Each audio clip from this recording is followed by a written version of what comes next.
PT Pos Indonesia yang sejak 2023 dikenal dengan merek dagang POS-in Logistik Indonesia adalah perusahaan BUMN yang sudah melayani masyarakat Indonesia sejak 26 Agustus 1746.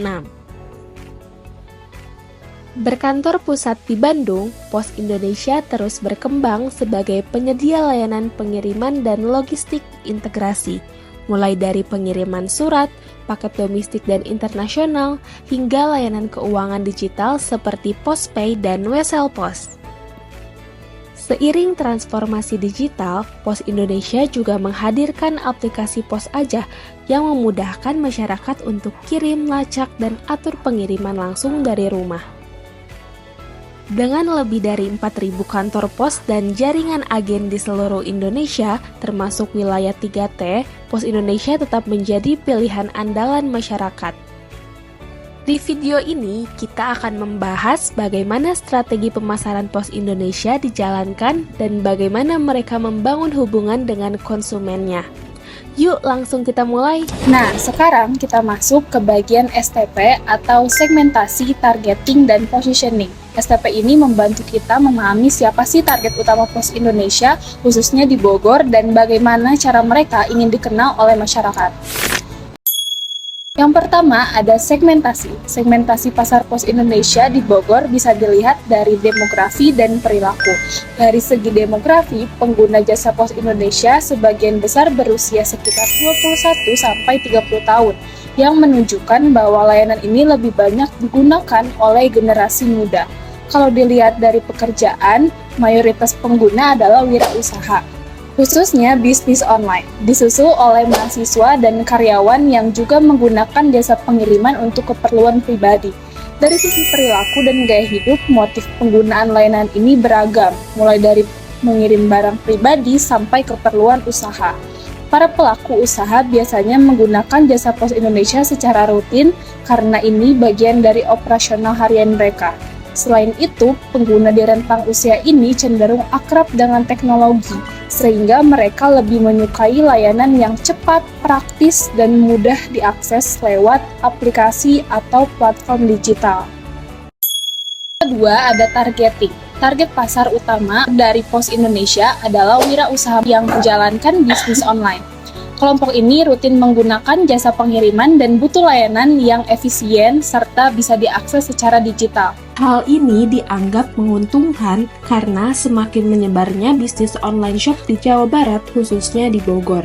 Maka dari itu, Pos Indonesia memberikan diskon special rate berupa diskon yang diberikan khusus untuk produk layanan pengiriman tertentu. Manfaatnya akan sangat membantu para penjual online karena adanya diskon yang diberikan oleh kantor pos tersebut. Ada positioning. Positioning atau penentuan posisi pasar melibatkan bagaimana Pos Indonesia ingin dipersepsikan oleh target pasarnya. Pada November tahun 2023, Pos Indonesia resmi melakukan rebranding menjadi POS-in. Rebranding ini dilakukan karena nama Pos Indonesia dianggap sudah terlalu sempit sehingga kurang kuat dan kurang mewakili transformasi digital di sektor logistik. POS-in menggambarkan visi baru perusahaan sebagai tulang punggung distribusi nasional yang terintegrasi. Melalui perubahan nama dan citra ini, POS-in ingin dipersepsikan sebagai mitra logistik yang terpercaya, modern, dan berorientasi teknologi. Tagline baru mereka, Together to Accelerate, menunjukkan semangat kolaborasi dengan berbagai pihak dalam mempercepat perkembangan logistik nasional. Dengan positioning ini, POS-in tidak hanya ingin bersaing di tingkat nasional, tetapi juga siap mendukung pertumbuhan ekonomi digital secara global. Pernah gak sih kalian bertanya-tanya, kenapa orang-orang memilih jasa pengiriman tertentu? Nah, jawabannya bisa kita temukan lewat Perceptual Map. Perceptual Map adalah peta visual yang menunjukkan bagaimana konsumen memandang merek-merek jasa pengiriman, misalnya dari segi harga dan jangkauan. PT Pos Indonesia diposisikan sebagai layanan dengan harga terjangkau dan jangkauan wilayah yang sangat luas, sedangkan JNE dan Tiki lebih dikenal karena kecepatan dan kemudahan layanan mereka. Kenapa sih orang-orang masih milih Pos Indonesia?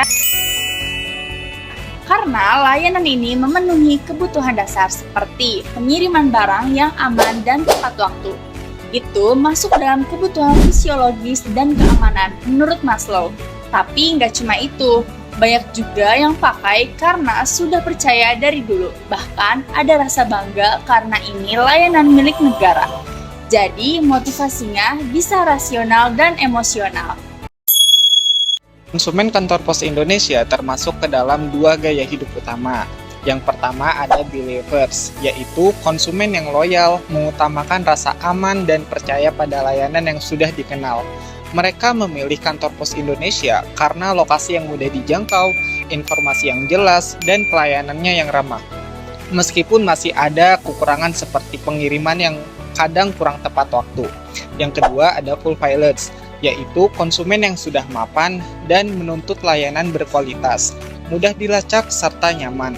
Mereka tetap menggunakan kantor pos Indonesia, tapi berharap ada peningkatan dalam hal kecepatan dan ketepatan pengiriman.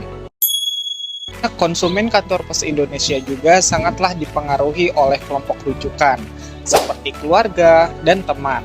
Rekomendasi dari mereka ini sangatlah kuat, karena memberikan pengalaman yang nyata, membentuk kepercayaan, dan mendorong orang lain untuk ikut terus mencoba.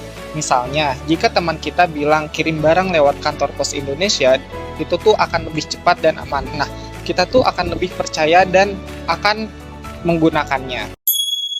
Selanjutnya, manfaat psikososial yang konsumen rasakan saat menggunakan layanan kantor pos yaitu yang pertama, rasa aman dan keyakinan.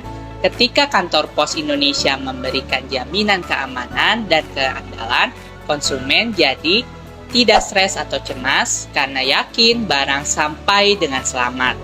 Selanjutnya, lebih percaya pada jasa pengiriman dan sistemnya. Dan yang terakhir, merasa punya kontrol atas pengiriman barang penting. Yang kedua, kepuasan emosional.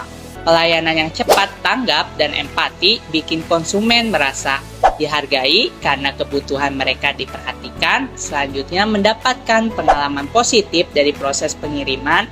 Dan yang terakhir, terhindar dari frustasi karena masalah cepat ditangani.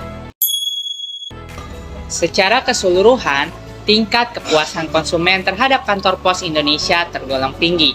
Yuk kita bahas satu persatu. Pertama, pada dimensi keandalan, konsumen merasa pelayanan cukup bisa diandalkan, mulai dari ketepatan tindakan, ketepatan waktu pengiriman, hingga jangkauan yang luas. Dalam hal daya tanggap, karyawan dinilai cepat dan tanggap, bahkan memberikan bantuan sebelum pelanggan memintanya. Di dimensi jaminan, konsumen merasa yakin dengan keamanan, jaminan kehilangan, dan kepastian layanan yang diberikan. Dalam hal empati, karyawan dianggap sopan, menghargai semua pelanggan tanpa membedakan, dan bersedia mendengarkan keluhan pelanggan. Dan yang terakhir, dari dimensi bukti fisik, seperti lokasi strategis, fasilitas yang nyaman, dan kemudahan akses melalui website, menjadi nilai tambah bagi konsumen. Untuk tetap menjadi pilihan masyarakat, kantor pos Indonesia terus berinovasi dan mengikuti perkembangan zaman. Melalui transformasi digital, kantor pos Indonesia menghadirkan aplikasi Pos Aja. Dengan aplikasi ini, kamu bisa kirim dan lacak paket, pesan penjemputan langsung dari rumah, dan cek ongkir dengan mudah. Tak hanya itu, Pos Indonesia juga menyediakan layanan penjemputan paket secara gratis di berbagai wilayah, praktis dan hemat waktu. Nah, untuk kebutuhan keuangan, ada juga PosPay, layanan digital untuk bayar tagihan, top up e-wallet, dan berbagai transaksi lainnya. Dan bagi kebutuhan bisnis, Pos Indonesia hadir dengan layanan logistik berskala besar lewat Pos Logistik. Dengan inovasi dan layanan yang semakin lengkap, Pos Indonesia terus berkomitmen memberikan kemudahan dan kenyamanan bagi seluruh masyarakat.